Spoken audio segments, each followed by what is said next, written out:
Hello, everyone. Happy evening. A very good evening. I hope you all are doing very well.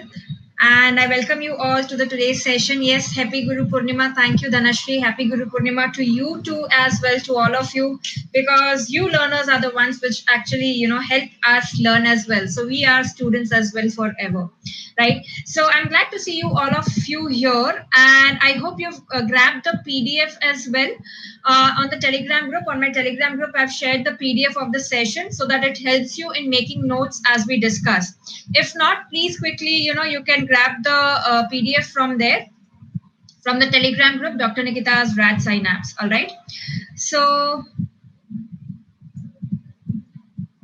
yes. Yes, happy evening and happy Guru Purnima to all of you. Means a lot to me. Yes. So, our today's topic of discussion, like in our daily targets on Telegram group also, it is cardiology medicine which is going on. So many students requested for this topic of cardiac murmurs. So I thought of taking this for all of you so that all of you can benefit from this sessions. Okay. Tanvi, it is Dr. Nikita's Rad Synapse. I'll show you. You can see the link here. Okay. You can go to t.me, Dr. Nikita. All right.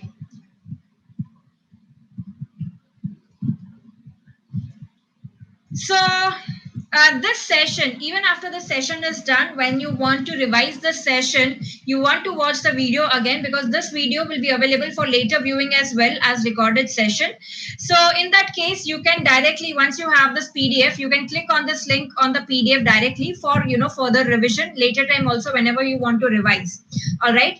And this is my profile link in the PDF. You've got this, whatever lectures I've taken previously as well, the recorded sessions, be it free or be it for the subscribers, all of those sessions you can find on this link.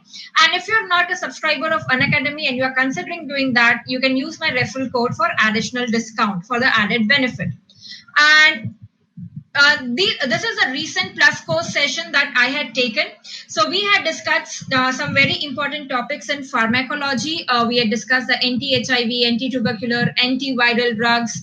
We had discussed the general pharmacology numericals. We had discussed the anti-cancer drugs, general pharmacology in general. So this is just the recent session which I had taken. Like that, I've taken session on many important topics like the FMT, IPCs, pediatrics developmental milestones, ECG, ABG. Now, what is the unique feature of these sessions which I have taken is that it is a quick revision. It is not a detailed session. It is just crisp and to the point, and of course with cheat codes, the mnemonics which help you to remember the various topics. My next course session, these are the free sessions which are planned from today, that is 5th to 8th of July, from 5 p.m. to 6 p.m. After that, on 9th July at 8 p.m., there's a session, integrated session on hematology, and I'll be taking the radiology part of that. This is the link of that session. This is the link of my Telegram group. Someone was asking the link. This is the link for the Unacademy NEET PG Telegram group. All the educators of Unacademy NEET PG, you can catch hold of them, all of them there. Whatever queries you have, whatever sessions are coming up, we post on that channel as well. And this is my Unacademy profile link. As I said, all my sessions you can watch here. This is the YouTube channel for Unacademy NEET PG. Many sessions, free sessions, even if you are not a subscriber, make the best use of these sessions which are there on YouTube channel as well. And this is my referral code in case you are considering subscribing to Unacademy, which I would suggest that you should do that. All right. So now let us quickly move to our today's topic of discussion, right? So what are the major causes of cardiac murmurs? Okay. So cardiac murmurs, there are 4 major causes of cardiac murmurs.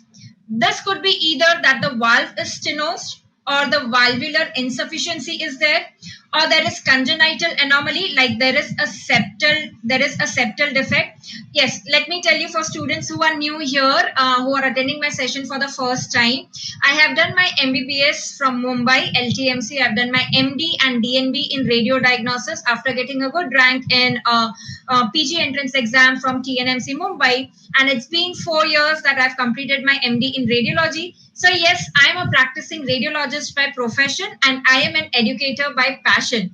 So why do I teach all subjects even when I am a radiologist is because many of you might be having that doubt, because teaching is something which is my passion. I love doing that, So we had been blessed with amazing lectures during my UG days in my college, and I want all of you to take benefit of that.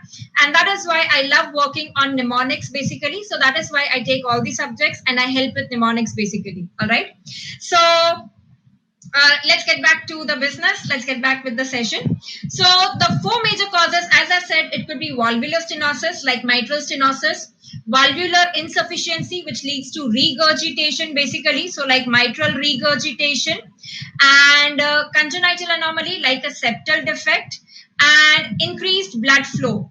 Increased blood flow basically, hyperdynamic circulations. Can you give me examples of hyperdynamic circulations? Can you give me example of hyperdynamic circulations? Anemia, yes, because in anemia the blood viscosity is decreased, so it's hyperdynamic. Thyrotoxicosis, right? Thyrotoxicosis, pregnancy, absolutely right. So wherever you have hyperdynamic circulations, that can, due to the increased blood flow, that can lead to the murmur. So basically your cardiac murmurs are related to the blood flow.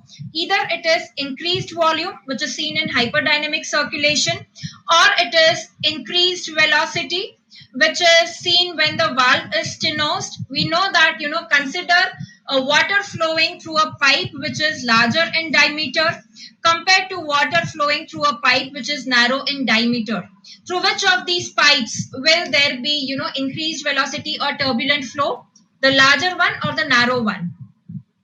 Which one will have turbulent? Right. So the narrow the pipe, the narrow the outlet, that will have turbulent flow. Turbulent matlab bahut awaaz karke the blood will flow, and that is why it will give rise to murmur. Murmur is basically anything except your heart sounds. Those are all your murmurs, all right? So that is why your valvular stenosis, it causes turbulent blood flow, and that is why it can lead to a cardiac murmur.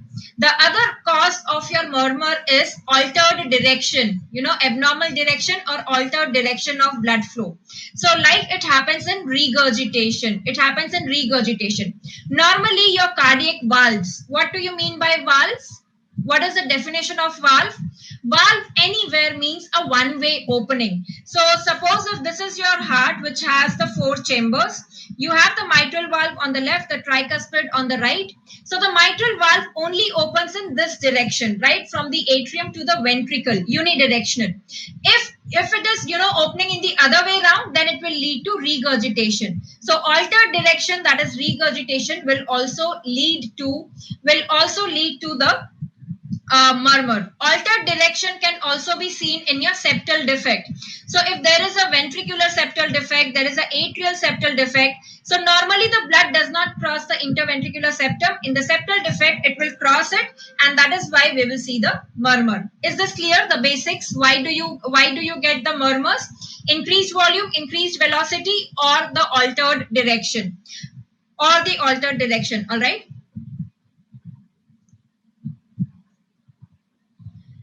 Now, how do you describe a murmur? These are the 6 points in which you need to describe a murmur. Timing. Matlab, whether the murmur is systolic or it is diastolic. Or it is present in both systole and diastole, which is called as a continuous murmur, right? And even in systolic, diastolic, you need to mention whether it's a early systolic, or it is mid-systolic, or it is late systolic, or it is pan-systolic. So this is how you describe a murmur. Number 1 point is timing. Second is grading or intensity. Now, how many grades of murmur are there? How many grades are there? Anyone? No. For systolic murmur, the number of grades of murmur is 6. For diastolic murmur, it is 4. Okay, so please remember, for systolic, it is 6. For diastolic, it is 4. Which grade of murmur is associated with thrill? In systolic murmur, which grade of murmur is associated with thrill? It is starting from 4. Okay, 4, 5, 6. All of these are associated with thrill. So thrill starts basically at grade 4. All right. So grading or intensity. Now again, your intensity will depend on how much is the stenosis or how much is the volume of blood which is flowing. So your intensity of the murmur will depend on how much is the volume of blood which is flowing and how much is the velocity with which the blood is flowing, right? But remember that generally for stenotic lesions, when you want to call whether this is severe stenosis or mild stenosis, it is not the intensity of murmur which is important to grade the stenosis. Why? For stenotic lesions, intensity is not a good sign of severity. Why? Because imagine a condition. Okay, I'm asking why intensity is not an indication. Yes, you are right. For stenotic lesions, it is the length of murmur which is more important rather than the intensity of lesions. Why? What is the concept behind that? The concept is, suppose there is a patient, for example, let us say with aortic stenosis or mitral stenosis, but at the same time, the patient is also in heart failure. So if there is a stenotic lesion with heart failure, now since the heart is in failure, that is why the contractility of heart will be less. So that is why the velocity with which the blood will flow will be less because the heart is not contracting itself. And therefore, the intensity will decrease. The intensity will decrease irrespective of the severity of stenosis. Right? So it will camouflage. The heart failure will camouflage the severity of stenosis. So that is why for stenotic lesions, the length of the murmur, matlab, how long is it taking for the blood to go through it? How long is it taking for the water to flow through that narrow pipe? That is a better indicator of stenotic lesions ka severity. All right. So grading or intensity, I have told you. Then the shape of the murmur. Now the shape of the murmur, it could be like, increasing. That is called as crescendo. Or it could be decrescendo, that is decreasing. Or it could be increasing, then decreasing. Crescendo, decrescendo. Or it could be a continuous murmur, right? So it could be crescendo, or it could be decrescendo, or it could be crescendo, decrescendo, or it could be a continuous murmur. Okay. Now coming to the pitch of the murmur. A murmur could be high pitched or it could be a low pitched murmur. Now, when do you get high pitched murmur? Give me one example of high pitched murmur. Give me one example of high pitched murmur. Very good. The ejection systolic murmur. Mitral stenosis is a low-pitched murmur. Your ejection systolic murmur, that is which is seen in aortic stenosis, pulmonary stenosis.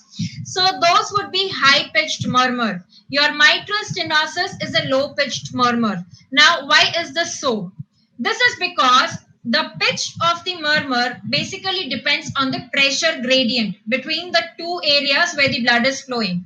If it is a high pressure gradient, then it would be high pitched. Okay. So for the pitch of the murmur, if it is a high pressure gradient between the two chambers, that means it would be a high pitched murmur. If it is a low pressure gradient, then it would be a low pitched murmur. Now I gave you the example of aortic stenosis. So in aortic stenosis, basically you have the heart here, you have the four chambers. All right. So you have the left ventricle here, and from there you have the aorta which is coming. So aortic stenosis may basically you have to see the difference between the aorta and the left ventricle. The lesion के पहले and पीछे, आगे और पीछे क्या है? So aorta and left ventricle. So the pressure gradient which is there, it is high. That is why it is a high pitched murmur. In mitral stenosis, between which two chambers you need to see the difference, the pressure gradient between which two chambers? Mitral stenosis is here. So uske pehle left atrium, uske baad mein left ventricle. So the pressure gradient between left atrium and left ventricle is not very high.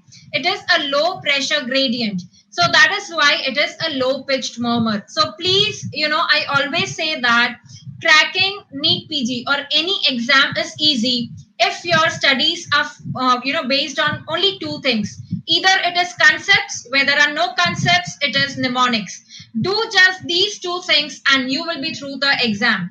Concepts, wherever there are concepts, if you understand the concepts, you will never forget that point. If you just keep mugging up, it will not really help. When you read one subject, you mug up one subject, you go to the next subject, you will forget the previous subject. So mugging up really does not help. Concepts is important. If there are no concepts or there are concepts but it is a confusing topic, then mnemonics are the ones which help you there. And that is why my sessions are based only on these two things, concepts and mnemonics, right? So as I told you, if you remember that the pressure gradient between left atrium and left ventricle is less, that is why the mitral stenosis, it would be a low pitched murmur.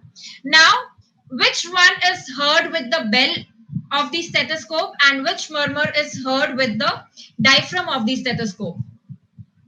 High pitched, low pitched, which one is heard best with bell and which one is heard best with diaphragm?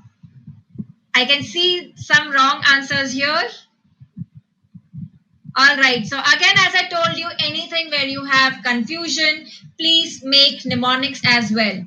So the low pitched ones are better heard with the bell of the diaphragm. It is the low which is with bell. Okay. Preeti Saloni, keep this in mind. Low is with bell and the high pitched murmur is with diaphragm. Now the trick to remember this is compare the two words bell and diaphragm. Bell and diaphragm. Bell is a smaller word. Absolutely right. Bell is a smaller word, so low pitch. Diaphragm is a longer word, so it is used for high pitched murmur. Okay, so that is how you remember it. Now coming to the location. Okay, coming to the location. Now for location of the murmur, we need to know the auscultation areas. The 5 important auscultation areas. This can be asked as image-based question as well in your exam. They will just give these areas here and they will ask you which is this area. Is this the aortic area, pulmonary area, tricuspid, mitral?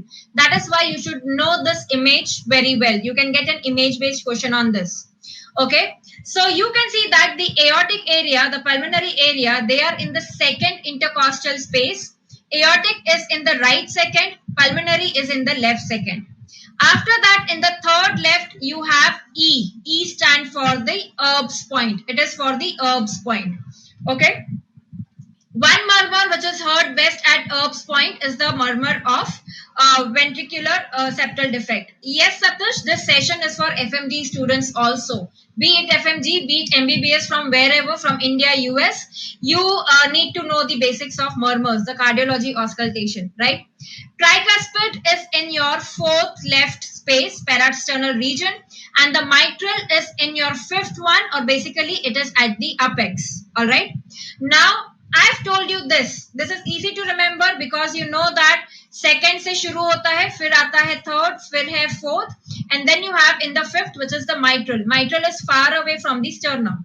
To remember this sequence, if you start from the right, second left, third left, fourth left, and then there is the apex. The sequence, the mnemonic to remember this is APETM. All right, APETM. Okay, so the mnemonic is all people enjoy. All people enjoy. Right? All people enjoy the money. Okay? No matter how much ever we say, we are not behind money. But yes, money is an important part of our life. But yes, it's not the sole thing. Until and unless you have satisfaction, money really does not matter. But until and unless if you don't have money, then you cannot enjoy your life as well. So remember, all people enjoy the money. So you have aortic, pulmonary, Erb's point, tricuspid, and the mitral area. This is the sequence which you have to remember. all people enjoy the money. Is that clear? All right. So auscultation areas, as I said, image is important.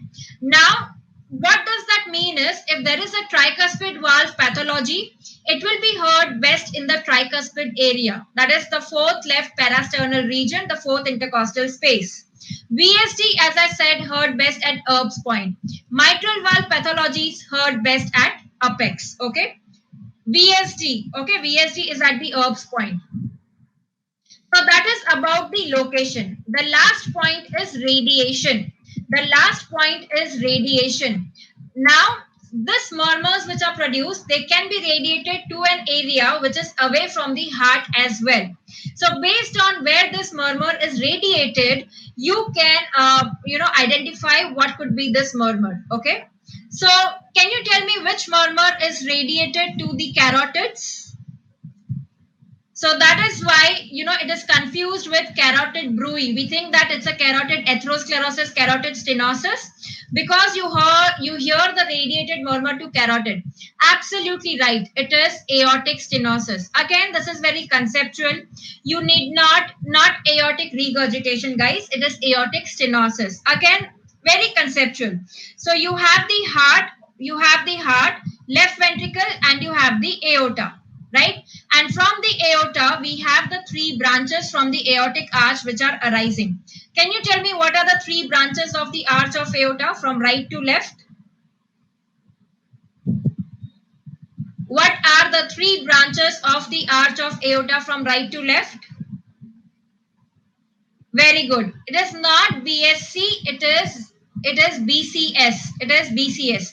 Bachelor of Computer Science. Okay, Bachelor of Computer Science, BCS. So you have brachiocephalic, carotid, the left common carotid, and the left subclavian.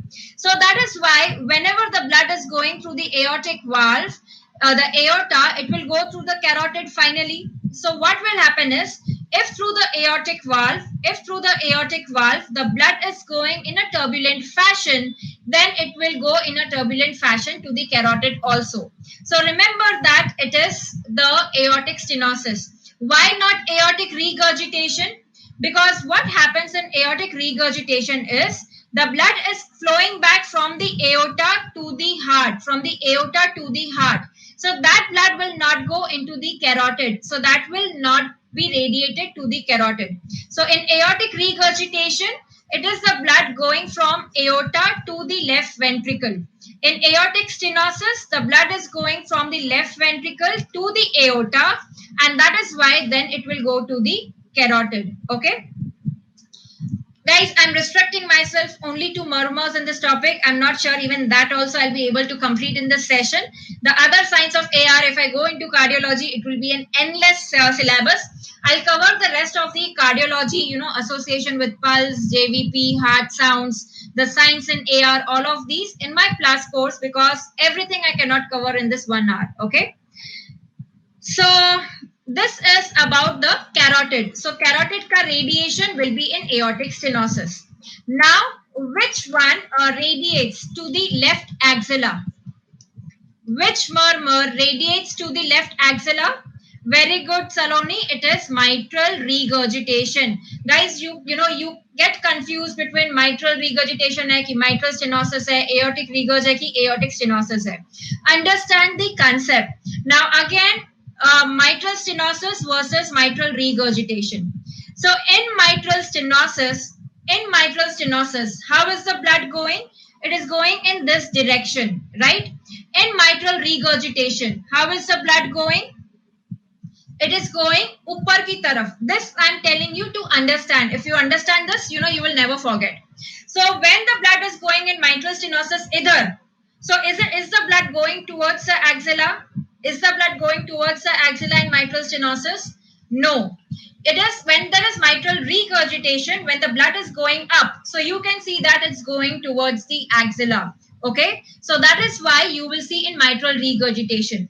Generally, your diastolic murmurs, they do not have any radiation. There is no radiation generally in the diastolic murmurs. Okay. So remember this. This is to the left axilla.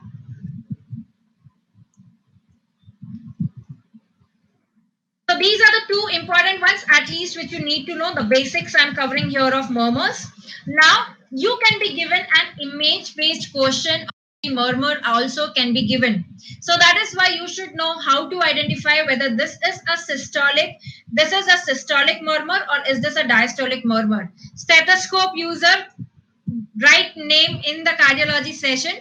As I said, MS ka murmur is not radiated anywhere. Okay, it is not radiated anywhere. Now you might be given the image based question like this and you would be asked, what is the diagnosis? Is it aortic stenosis, VSD, AR, MS, MR? So how do you do that is, the first thing that you should know is S1, S2. Between S1 and S2 is your systole of the heart. Between S2 and S1 is the diastole of the heart. Okay, you can also see that out of systole and diastole, which is a longer duration in the cardiac cycle?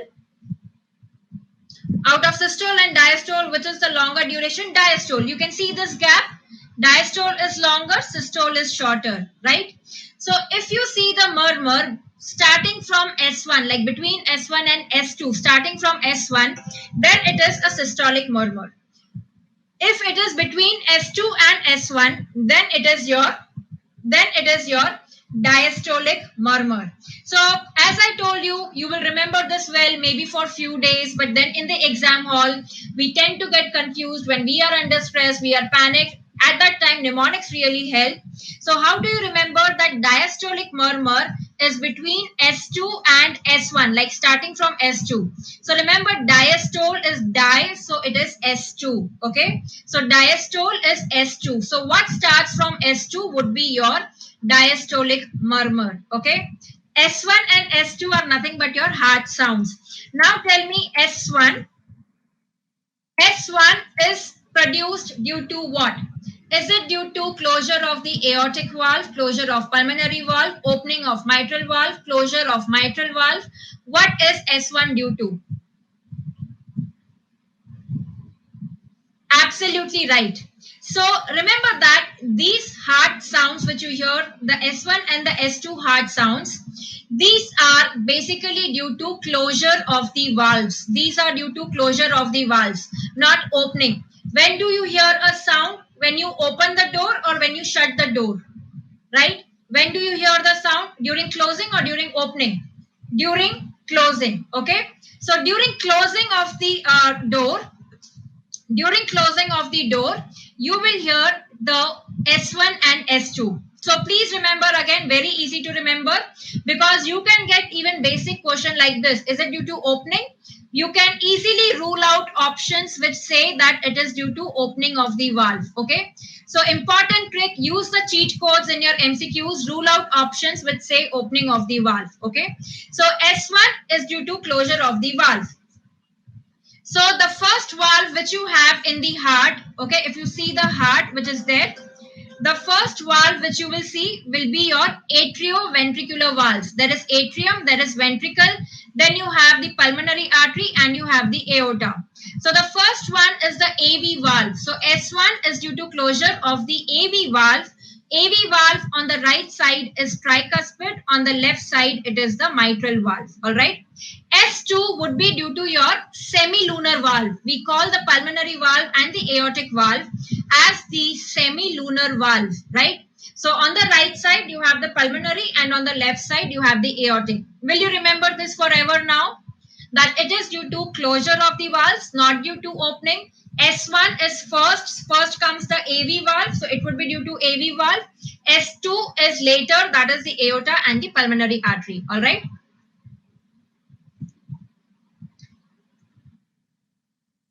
So this we have seen.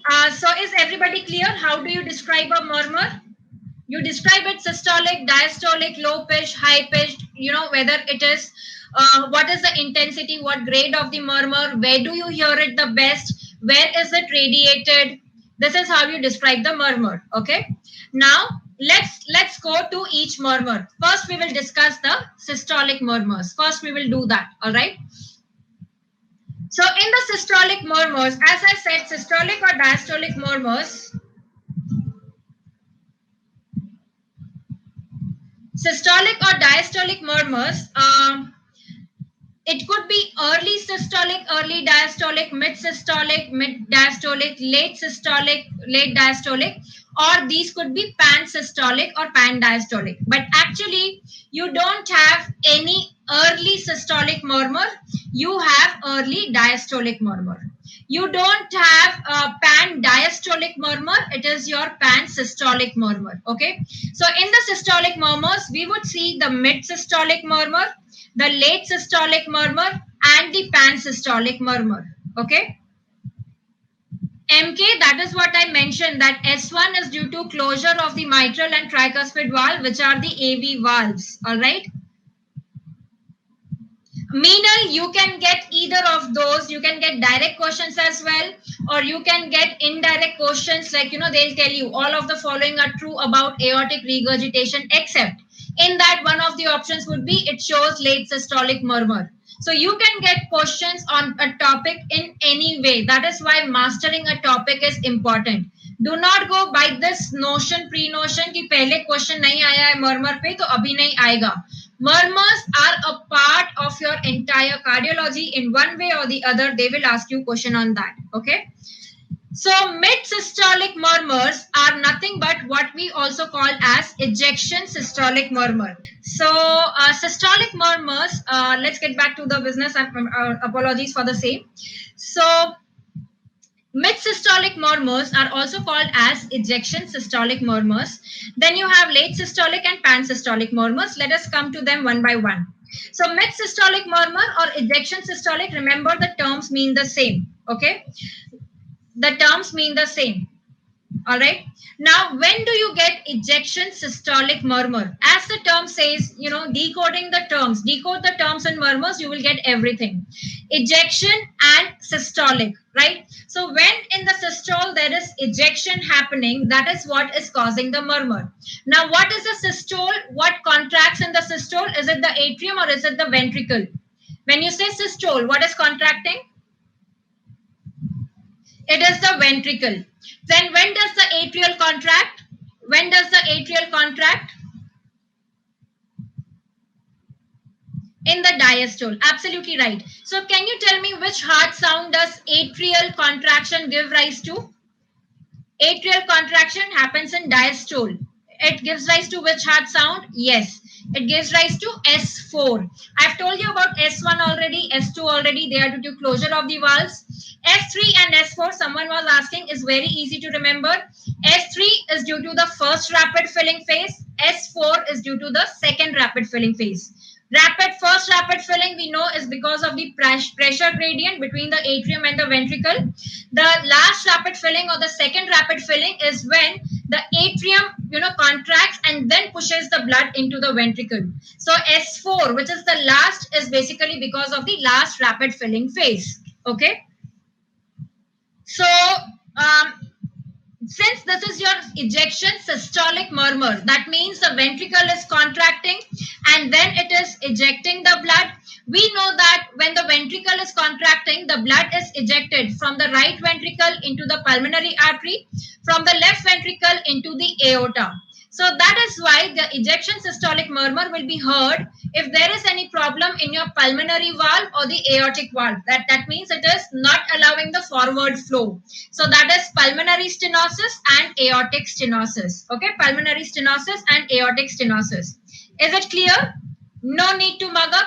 Automatically you should know that aortic stenosis, pulmonary stenosis, it will cause ejection systolic murmur. Now coming to ASD and HOCM also. First, I will cover the HOCM. Now, HOCM, out of all the murmurs, if you ask me, which is the one which is very important to read, is your hypertrophic obstructive cardiomyopathy ka murmur. Okay. Now, what is the catch point? If you get a question on HOCM, what is the catch point to diagnose that this is a question on HOCM? The one thing that you should look for is it is a hypertrophic. So basically there is septal hypertrophy. Yes, clinically it is sudden cardiac death in a young male. Generally you get history that a young male went for jogging, for walking, and there was sudden cardiac death. Very important. The next point is, yes, septal hypertrophy. Very good it is. Please remember the important point. It is asymmetric septal hypertrophy, not symmetric, it is asymmetric septal hypertrophy. Okay, now what happens basically in your HOCM, if you see, if I have to draw the diagram here, this is your left ventricle, there is asymmetric hypertrophy of the interventricular septum, the septum is hypertrophied. Okay, so what happens basically, what is happening to the left ventricle ka size? In your HOCM, what is happening to the left ventricle? If there is hypertrophy, it is decreasing. So the left ventricle is decreasing in size. So automatically it is decreasing the LVOT also. The left ventricle outflow tract is also decreased if it is involved here in the subvalvular location. So basically your HOCM is similar to aortic stenosis. Okay, it is similar to aortic stenosis. That is why the murmur heard is the same as aortic stenosis. That is, it is your ejection systolic murmur. Now, so how do you differentiate the murmur of hypertrophic obstructive cardiomyopathy from aortic stenosis? Is by doing dynamic auscultation. Dynamic auscultation. Very good, Saloni. The other point is radiation to carotids. Radiation to carotids. Okay. The aortic stenosis murmur, it radiates to carotid. The HOCM does not. In the dynamic auscultation, the most important point that you should know, which one increases the murmur of HOCM? All murmurs decrease in intensity, decrease with Valsalva. Decrease with Valsalva, except HOCM. And also remember mitral valve prolapse. Mitral valve prolapse. I'll come to this point later on when we have to discuss. Yes, even standing. I'll discuss this, the dynamic auscultation, later on. Now let us just see the terms. Now, why do you see ejection systolic murmur in your ASD, in atrial septal defect? Why do you see ejection systolic murmur in atrial septal defect? Now, this is the septal defect between your left atrium and the right atrium. Now, this ASD does not cause the shunt murmur. Okay, it will not cause the shunt murmur. You will not hear the murmur basically because of the flow through the ASD. Why? Because it is low pressure gradient. The pressure gradient is very low. That is why you will not hear that sound. The blood flow is not very loud. But when this blood goes through the tricuspid valve and then this blood goes through the pulmonary valve, so when you have the increased amount of blood, when you have atrial septal defect, basically your blood volume is increasing on the right side. So you will hear the murmurs in the tricuspid area and your pulmonary area, right? So this will cause a murmur in the tricuspid area and you will hear a murmur in the pulmonary area also. So what is happening? The increased volume of blood is going through the tricuspid valve and the pulmonary valve. Now imagine the situation. Now there is a pipe of this size. Okay, there is a pipe of this size. Normally there is just, let us say there is 1 liter of water which is going through it. Now suppose there is a flood which has come. Instead of 1 liter, now 10 liters of water has to go through it. So obviously this will act as a stenosis. But for that 10 liters, your normal sized valve is like a stenosis. Are you getting that point? So your increased volume is also reflecting like a stenosis. Yes, it's a relative stenosis. That's the word. Absolutely right, Ash. Right? So your increased volume of blood through the tricuspid valve and the pulmonary valve, it acts as relative stenosis. It acts as relative stenosis. So that is why what murmur will you hear? You will hear the murmur of tricuspid stenosis and pulmonary stenosis. Now pulmonary stenosis, we know stenosis, when does the blood flow through the pulmonary valve? Is during systole. So that is why it will cause systolic murmur. When does the blood flow through the tricuspid valve? During the diastole. So that is why it will cause diastolic murmur. Is this point clear with everyone? So basically the murmur which you hear in ASD is a flow murmur. It's a flow murmur that we hear. Okay. Now, let me show you the images. As I told you, identifying the images is equally important. You can get image-based questions on this. So, what is the murmur of aortic stenosis? Okay. Remember this aortic stenosis, ejection systolic murmur or mid-systolic murmur. So, will you hear the murmur between S1 and S2 or S2 and S1? When will you hear the murmur? S1 and S2 or S2 and S1? Very correct. S1 and S2. So look at this point. The murmur which you can hear, it is between S1 and S2. And you can see what is the type of murmur. Is it a crescendo? Is it a decrescendo? Or is it a crescendo, decrescendo?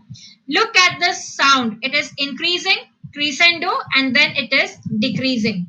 Right? So it is crescendo, decrescendo type of murmur. It is crescendo, decrescendo type of murmur. Okay. I am not going into the details of what will happen with moderate and severe aortic stenosis. How will you differentiate them? As I said, I'll cover this in my future sessions on the Plus platform where we will, learn the heart sounds as well. Similar will happen with your pulmonic stenosis. Again, it will cause ejection systolic murmur or the mid-systolic murmur. So you will hear the murmur between S1 and S2. Again, it is your crescendo, decrescendo type of murmur. So now tell me, how do you differentiate the aortic stenosis murmur from pulmonary stenosis? Both of them are ejection systolic murmurs. Aortic stenosis, pulmonary stenosis. One would be the location of the murmur. Aortic would be in aortic, pulmonary would be in pulmonary. Absolutely right. Very good, Devya Renuka. The second point is the effect of inspiration. The effect of inspiration. Now we all know that which sided murmurs increase on inspiration, the right side or the left side? Right side. Because if you understand, when we do inspiration, so what is happening to the intrathoracic pressure? Is it negative or positive in inspiration? Yes, there is decrease or negative intrathoracic pressure. Okay, there is decrease or negative intrathoracic pressure. That is why the decreased pressure, it will pull the blood towards it. Okay, so it will suck the blood. It will act like a suction for the blood. So it will suck the blood. So that is why there will be increase in the venous return. Increase in the venous return. That means first the venous return, it will go to the right atrium, the right heart. And that is why these murmurs will increase. The right heart, you will see the increased volume. Okay. So, except there is this one exception. The only right-sided auscultation which does not increase with inspiration. I had put this question on my Telegram group recently. Only right-sided auscultation which does not increase with inspiration is, will you call it pulmonary stenosis? Mein what exactly? Are you talking about the ejection systolic murmur in pulmonary stenosis? You are right that yes, it is pulmonary stenosis, but it is not the murmur in the pulmonary stenosis. It is the pulmonary ejection click. Very good, Akanksha. So please make note of this point for students who are looking for scoring more, that it is the ejection click, not the murmur. Okay, the murmur which is there, that is the ejection systolic murmur, that increases, but the ejection click decreases. Now, why does that happen? Again, understand the point. So you have the right atrium. Okay, you have the right atrium which is receiving the increased venous return, then it is going to the right ventricle, then it is going to the pulmonary artery.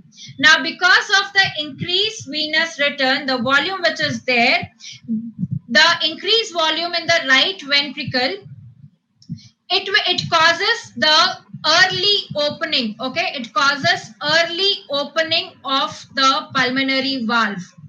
It causes early opening of the pulmonary valve. Okay. So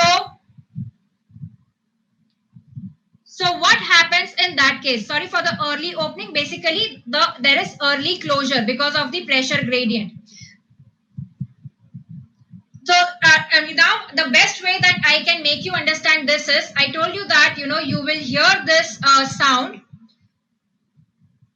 Okay, the excursion of the pulmonary valve is decreased because there is early opening. It is early opening. The excursion is decreasing. Now this is the point. This is the duration. This is the duration which you see. Let us see the normal.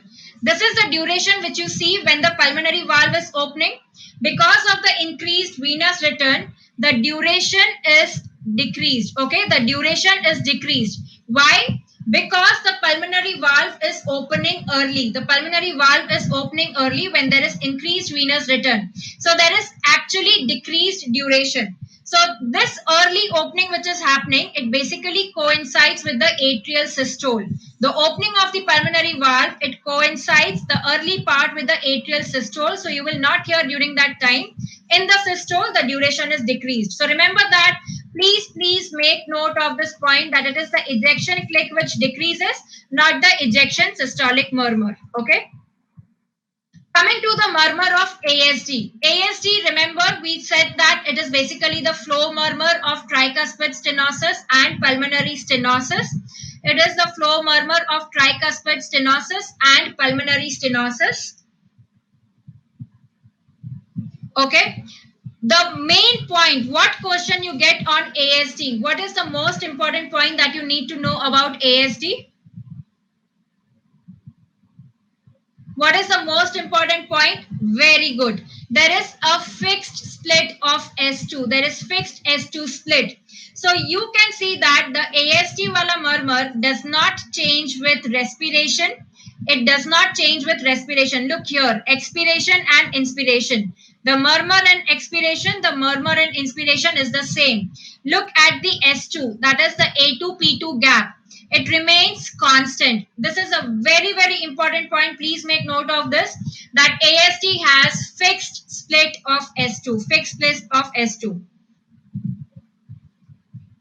Kapil, I already mentioned that you have increased in ASD, you have the increased flow in the right side of the heart. So you have 10 liters of water going through a narrow pipe. That means it is like a stenosis. It's a relative stenosis. Okay.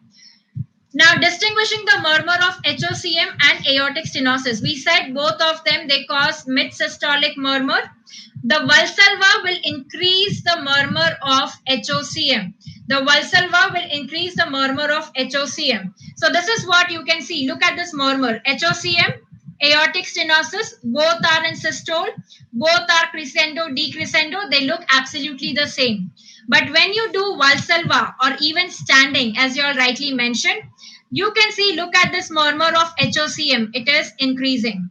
Look at this murmur of aortic stenosis. It is decreasing. Now, why does this happen is, if you understand the concept of HOCM, you will remember this forever. So in HOCM, we said that the size of left ventricle is decreasing because of the asymmetrical septal hypertrophy. The size of the left ventricle is decreasing. So if there is anything which is further decreasing the size of left ventricle, that means it is increasing the pathology of HOCM. So that is why it will increase the murmur. Okay, just remember this. So in HOCM, hypertrophic obstructive, LV size is decreasing. If there is further size in the decrease of the LV, that means it will increase the murmur. When will you see the further decrease in the left ventricle? Either it could be. Now again, the best way I can make you understand this is, take the example of balloon. If you have a balloon which is filled with water, okay, when can you decrease the size of the balloon? Either you fill the balloon with less water, so the balloon will be small sized, or you press the balloon. When you press the balloon, you know that the water goes upper. Okay, so basically balloon, left ventricle, you can decrease the size either by decreasing the volume or by increasing the pressure. right? Increasing the pressure. And pressure is increased. We know pressure increases when you contract that side. Okay. So when will the volume be decreased? When you decrease the venous return. When will you increase the contractility? When will you increase the contractility? When you decrease the afterload or you increase the afterload? When will you increase the contractility of heart? When the afterload is decreased or increased? Contractility कब बढ़ेगा heart का? Guys, why are you getting this wrong? There are some hole in the basic concepts. Now again, understand this concept. Okay, so if I have to push somebody, now understand this concept. Let us take day-to-day example. If I am, I'm playing a game, the game is to push somebody, rather than tug of war where we pull, this game is to push somebody.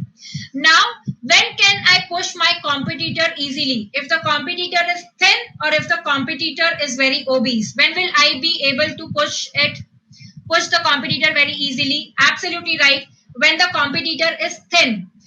Now, the competitor who's there, basically it is acting like the afterload. It is the afterload. Now, what is preload? What is afterload? Now, this is the heart, right? This is the heart. So, what comes before heart is the preload. Okay, so before heart is preload. What comes after heart? After heart means afterload. It is afterload, right? So, your preload. Now, what comes before the heart is basically the veins. So, you have veins draining into the heart and then they are going into the arteries. So, basically, it is the veins which are deciding your preload. That means your venous return is the preload and afterload is basically the arteries. So, when you have hypertension, increased pressure in the arteries, basically that means there is an increased afterload. Okay. So, do you get this point now? Now, when will you increase the volume of the heart? When will you increase the volume of the heart? When your preload is more or the preload is less? When will you increase the volume of the heart? When the preload is less or the preload is more? Absolutely right. So, increased preload, that means increased venous return will increase the volume of the heart. Now, afterload ka example, do you remember? The competitor where you are pushing. So, afterload is like a competitor. It is a competitor for the heart who wants to push. So, heart wants to push the blood against this afterload. Okay. So, the more the afterload, the less will be the push. That means the less will be the contractility. So, please remember this example. Heart is like pushing against the competitor, which is the afterload. Okay. Yes. So, afterload is basically like the peripheral resistance. Absolutely. So, it is nothing but peripheral resistance. So, when are you increasing the contractility of the heart? When are you increasing the contractility of the heart? When you are decreasing the afterload or increasing the afterload? Push kab badega? When you are decreasing the afterload. When you are decreasing the afterload. And what other thing can increase the contractility? Which are the drugs which we say which increase the contractility? Are they chronotropic? What drugs are they called as? Which drugs? Yes, inotropic drugs. Inotropic drugs. So, inotropic, they increase the contractility. Decrease afterload will increase the contractility. Decrease venous return will decrease the volume. So, all these things which you are seeing will basically increase the murmur of HOCM. Now, that is why, do we give digoxin in HOCM? Do we give digoxin in HOCM? No, digoxin is contraindicated because it's an inotrope, so it is contracting. Contracting means it is further decreasing the LV size, right? It is further decreasing the LV size. So, what drugs do we give in HOCM then? What drugs do we give? The drugs which decrease the contractility. So, which are the drugs which decrease the contractility? So, you can give beta blockers, right? You can give beta blockers. There are many other drugs, but remember this, if you cannot give digoxin, give beta blockers. Now, what drug, what is the dynamic auscultation may we do? The maneuver that we do to decrease the afterload?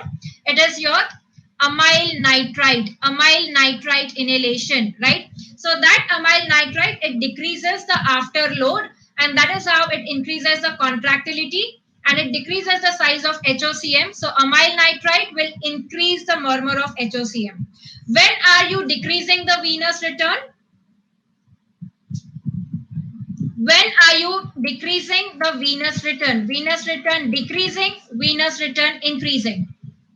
Standing may. So standing may, what happens? If we are standing, all the blood is pulled up in the legs. So that is why due to gravity, it is in the legs. So it is not going to the heart.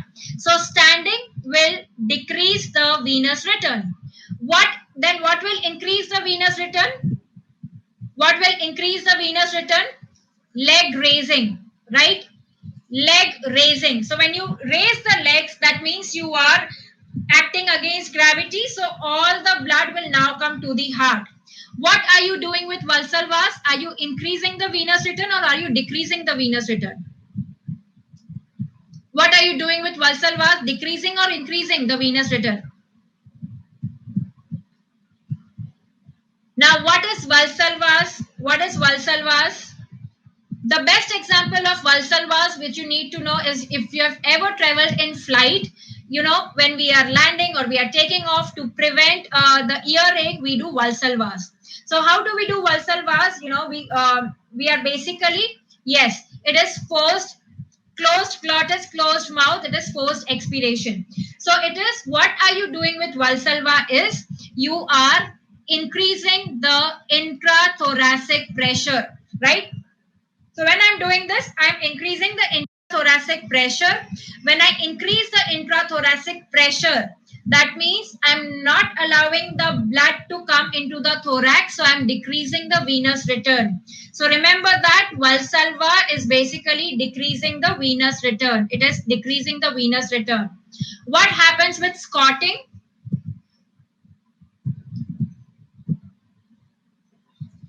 Squatting, yes. When you squat as well, when you squat, you increase the venous return. So out of these, which ones will increase the murmur of HOCM? Which ones will increase the murmur of HOCM? The ones which are decreasing the venous return, that means decreasing the LV size. So standing and Valsalva will increase the HOCM murmur, the hypertrophic cardiomyopathy murmur, right? And also we said that amyl nitrite, because of the increased contractility, it will decrease the LV size. So that will also increase the murmur of HOCM, right? That will also increase the murmur of HOCM.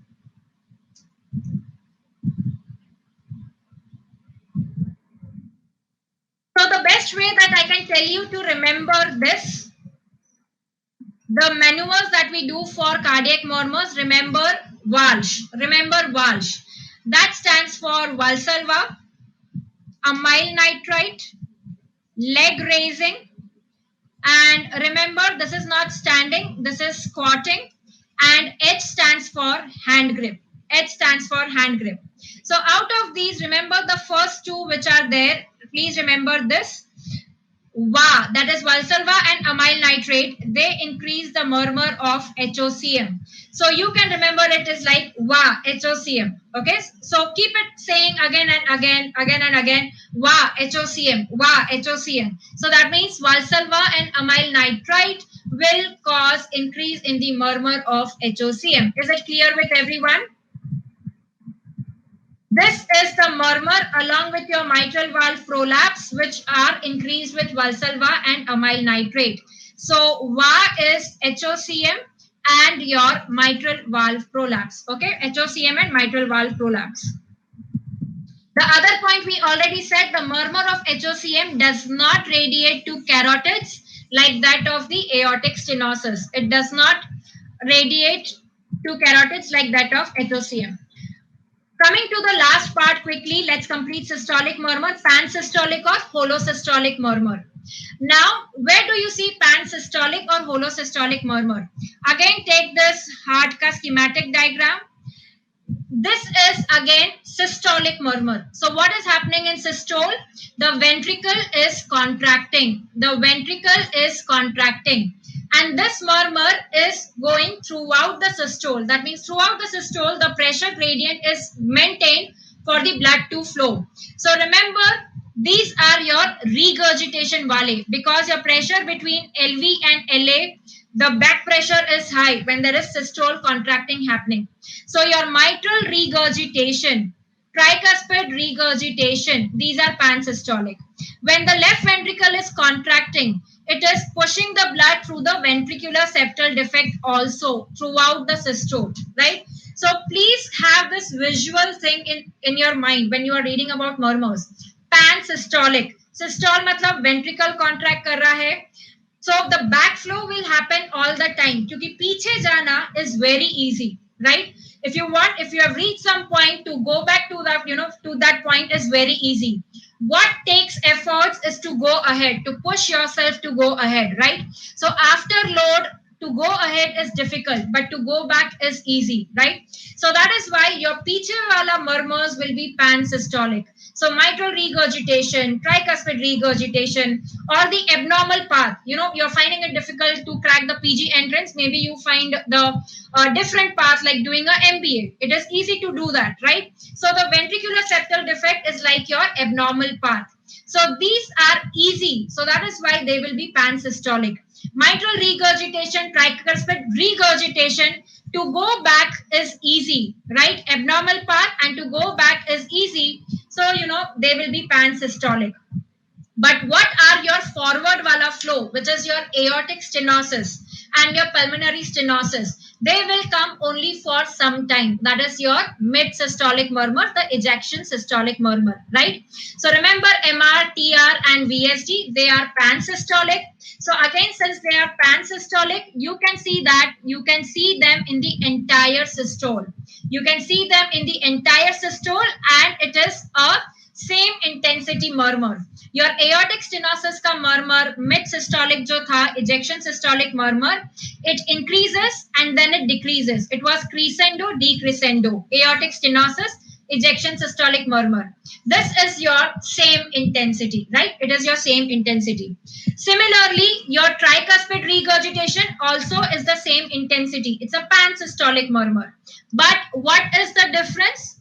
With inspiration, the tricuspid regurgitation, being a right-sided murmur, it will increase or decrease. Look at the height. Look at the height of the murmur that you are seeing, right? So it will increase. It will increase. And this sign, which is called as, what sign is it called as? The inspiratory enhancement of TR murmur or the right-sided murmurs is called as Carvalho's sign. Very good. It is called as Carvalho's sign. So that is how you differentiate MR versus TR. TR murmur increases with inspiration. MR murmur does not increase with inspiration. MR radiates to the left axilla, right? We had already seen MR going up, so it radiates to the left axilla. Absolutely right. Now the murmur of VSD is also a pansystolic murmur, abnormal path, pansystolic. We have already seen that the murmur of VSD is heard best at what point in the auscultation? Very good. It is heard best at the Erb's point. Now this is the question for you. When will be the VSD murmur louder? When the VSD is small or the VSD is large? When will the murmur be loud? If you have understood the concept of whatever we discussed, you'll get this. Very good. I'm so glad to see all of you answering it correct. So this is basically like that, the same. Chota pipe versus the bada pipe. So obviously when the pipe is chota, the VSD is chota, the sound will be more. So the smaller the VSD, the louder will be the murmur, right? The smaller the VSD, the larger will be the murmur. Late systolic murmur, there is only one murmur, which is mitral valve prolapse. Now, what happens in mitral valve prolapse is, if this is the mitral valve, okay, this is the mitral valve, we have the chorda tendineae, which are then attached to the papillary muscles. They are attached to the papillary muscles. Now, when you say mitral valve prolapse, like you have uterine prolapse, you have rectocele, you have cystocele. So, when does the prolapse happen? Basically, when does the uterine prolapse happen? When the support of that organ is gone, when the support of that organ is gone, right? When the organ is weak. Now, now here your mitral valve is prolapsing, right? So that means the support of the mitral valve is gone. Now, what is the support of the mitral valve? These chorda tendineae, which in turn are attached to the papillary muscle. So these are the supports for the mitral valve. So your papillary muscle and chorda tendineae, these are the supports. Now, if your papillary muscle, there's some problem, they are not very strong. So the chorda tendineae will become weak. In that case, your mitral valve will get prolapsed. The mitral valve will get prolapsed. The most common cause of your mitral valve prolapse, what is the most common cause? Myxomatous degeneration. Myxomatous degeneration of papillary muscle. Myxomatous degeneration of papillary muscle. Yes, you are right that an important condition where mitral valve prolapse is associated is Marfan's. So remember, M for M, Marfan's has mitral valve prolapse. We know that Marfan's is a problem in the connective tissue. That is why your muscle will be weak, and that is why it will lead to mitral valve prolapse, M for M. Okay. Now, what basically happens in mitral valve prolapse? What murmur? Why do you hear a late systolic murmur is? This is the mitral valve we said. These are your chorda tendineae which are there. When there is the ventricle, the left ventricle is contracting. We know the left ventricle contracts in systole. So when the left ventricle is contracting, basically normally what happens, the chorda tendineae, they keep this mitral valve, held down. Now when the chorda tendineae, because of the papillary muscle gone, they do not have that much firm attachment. So in the ventricular systole, because of the pressure, because of the increased pressure, your mitral valve goes up into the left atrium. So it goes to a higher position than the normal. It goes to a higher position. So when you have the systole which is happening, the mitral valve going up, that means the mitral valve prolapsing into the left atrium. So that causes a click. So that is called as mid-systolic click. So that is the mid-systolic click. And after that click, now because that mitral valve is not closed, it is not opposed because of the prolapse, the blood will now go into the left atrium. So that is why after the click, you will see the murmur. So click is in the mid-systole. So the murmur is in the, after that, late systole. So that is why the murmur is late systolic murmur. All right. So it is mid-systolic click with late systolic murmur in your mitral valve prolapse. Very, very important point. So remember, the click is due to mitral valve prolapsing into the left atrium to a great height. So that is why it causes a click, and after that you get the murmur. After that you get the murmur. Okay. So this is how your murmur of mitral valve prolapse looks like. In the mid-systole, that is between S1 and S2, you hear this mitral valve prolapse click, and after that you hear the continuous murmur. Just like your mitral regurgitation, same intensity murmur, that is what you will hear. Now, what is the effect of standing and squatting on the mitral valve prolapse? Okay, what is the effect? Now, when the patient is standing, what is happening to the venous return? What is happening to the venous return? Yes. So there is decreased venous return. So the volume which is coming to the heart, that heart volume is decreasing. The heart volume is decreasing, right? So the click which you will hear when the patient is standing, because the volume is less, right? Because the volume is less, the click also will come early. So you can see that the click, see the duration here of the click. This is the duration after S1. See the duration here. So standing, it takes the click towards S1. The click comes early because the blood volume is less, so everything comes early. Okay. So you will see that the click comes early. And what is happening to the duration of the murmur? Is it increasing or is it decreasing? The duration of murmur, is it increasing or is it decreasing? Yes, absolutely right. So it is increasing. Opposite would be with squatting, because squatting increases the venous return. So the blood volume is more. So everything takes time to happen. So you can see that the mitral valve prolapse click is coming later. and that is why the murmur is getting shortened. The murmur is getting shortened, right? Is it clear with everyone? So the two murmurs which you want to remember, the exceptionals are these. So it is easy to remember. These are not your valvular conditions. Basically, these are like, these are not aortic stenosis or aortic regurgitation. So easy to remember that the two exceptions for dynamic auscultation are HOCM and mitral valve prolapse. The name itself are different. And both of them, I told you the mnemonic Walsh, Walsh mein va. So the Valsalva, the amyl nitrate, and standing also. Okay, standing also, it increases the murmur. In HOCM, basically what is happening to the HOCM murmur? It is becoming loud. The intensity is increasing. In MVP, what is happening? The intensity is not increasing. What is increasing in MVP murmur? Is it increasing? No. It is increasing the duration, right? It is increasing the duration. In HOCM, it is increasing the intensity. Okay, so read each point very carefully in the MCQ. If it says that it increases the intensity of murmur in MVP, no, it is increasing the duration of murmur in MVP. All right.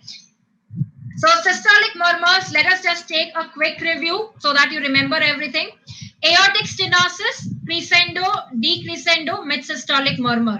Similarly, pulmonary stenosis, crescendo, decrescendo murmur. Mitral valve prolapse, mid-systolic click with late systolic murmur, same intensity. HOCM, similar to aortic stenosis because it is obstructive. So crescendo, decrescendo, mid-systolic murmur or ejection systolic murmur. Atrial septal defect, similar to pulmonary stenosis and tricuspid stenosis also we will see there. Crescendo, decrescendo, mid-systolic murmur. PDA, I'll come to that in my next session.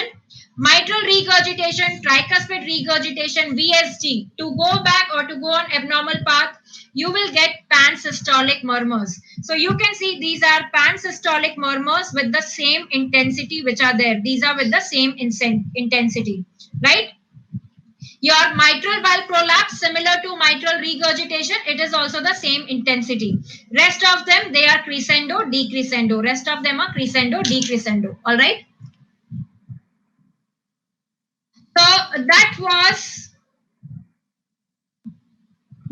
about the murmurs session. As I mentioned, I'm not able to cover the entire murmurs in this one session as well. But yes, we did see the systolic murmurs. I've already shared the PDF with you, which has the diastolic murmurs, the continuous murmurs, and a table which shows the dynamic auscultation of the murmurs. Please go through it. Let me take a quick poll for tomorrow's session. Do you want me to continue with the part 2 of the murmurs, the diastolic and the dynamic auscultation, or do you want some other topic? Please mark in the poll yes or no. Same topic, yes. Same topic, no. So if you want murmur part 2, please mark yes in the poll. If you want any other topic, please mark no in the poll.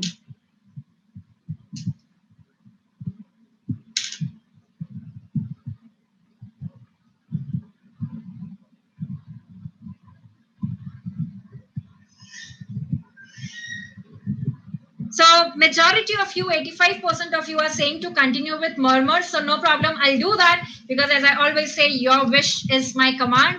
So I'll do whatever is in your best interest. So we'll take murmur part 2 tomorrow. And yes, if time permits, I will put few MCQs, question practice for you so that, you get the application part of it as well. We will solve some questions as live poll, live TND as well tomorrow. Okay. Bhuvana, once we complete the murmur card topic, then maybe we can have a quiz on the Telegram group tomorrow, then a live quiz tomorrow. Okay. Yes, after the murmurs, I'll plan to take toxicology. Many of you have asked for toxicology, so I'll cover that as well. Let me tell you, all these sessions, the free sessions which are there, till 8th of July, they are at 5 p.m. All of them are at 5 p.m. So now, you can watch all the sessions in my profile if you want to see my sessions there. If you're planning to subscribe to Plus, this is just one session. I've taken many such sessions in many subjects, be it anat, physio, biochem, any subject. I've taken many important topics. The list I've shared on my Telegram group already. You can consider subscribing to Unacademy. You can use my referral code Dr. Nikita. You have 1 month, 3 months, 6 months, 12 months, 24 months subscription. Whatever is suitable for you, I would suggest taking a 1 year, because if you are targeting the next mid-year exams, the 1 year subscription would help. All right. And yes, on Unacademy, we have many free classes on the app and on the YouTube channel as well. So make sure you make the best of it, even if you are not a subscriber. But yes, subscribing would help. And this is the course which we have started for NEET PG 21. And tomorrow we are starting another course for NEET PG 21. So if you are one of those who are not very confident with the preparation yet, you are confused, you are panicked, that time is so less, the best thing is to join the course from our Unacademy. We are starting the NEET PG 21 batch. All 19 subjects will be covered till October.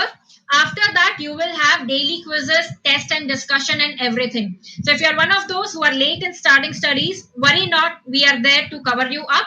Join that course on Unacademy. As I said, you can use the referral code. All right. Yes. So Robinson is asking, how's your health? We can't survive without binging on your videos. Thanks a ton so much. It means a lot to me. If you love my videos, you love my teaching, that keeps me motivated. And yes, everything goes secondary then. Whatever are my another priorities, everything goes secondary. Yes.